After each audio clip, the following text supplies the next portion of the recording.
안녕하십니까, 오영규입니다. 이순신 장군의 위대함은 최악의 조건에서도 강한 의지와 지략으로 위기를 극복했다는 점입니다. 1592년 한산대첩에도 불구하고 5년 뒤 이순신은 관직이 박탈됐고 7천량 해전에서 원균이 이끈 조선수군은 괴멸당했습니다.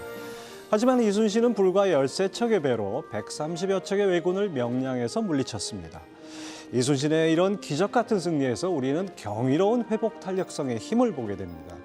영어로 resilience, 즉 회복 탄력성은 시련과 역경, 실패로 인한 좌절감과 무기력을 오히려 도약의 발판으로 삼아 더 높이 올라가는 마음의 근력을 의미합니다.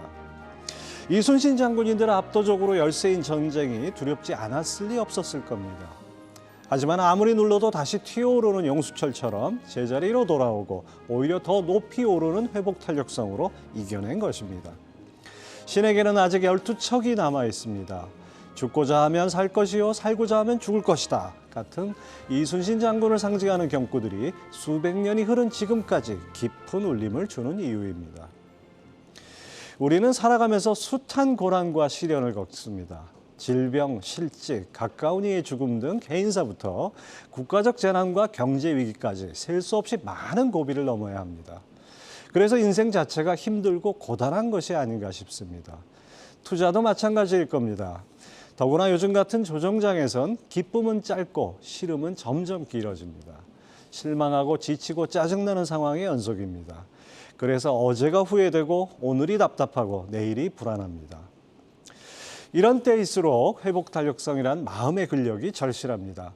회복탄력성이란 책을 쓴 연세대 김주환 교수는 회복탄력성은 반드시 성공하겠다는 강력한 의지를 지닌 상태가 아니라 오히려 실패에 대한 두려움을 느끼지 않는 상태라고 조언합니다.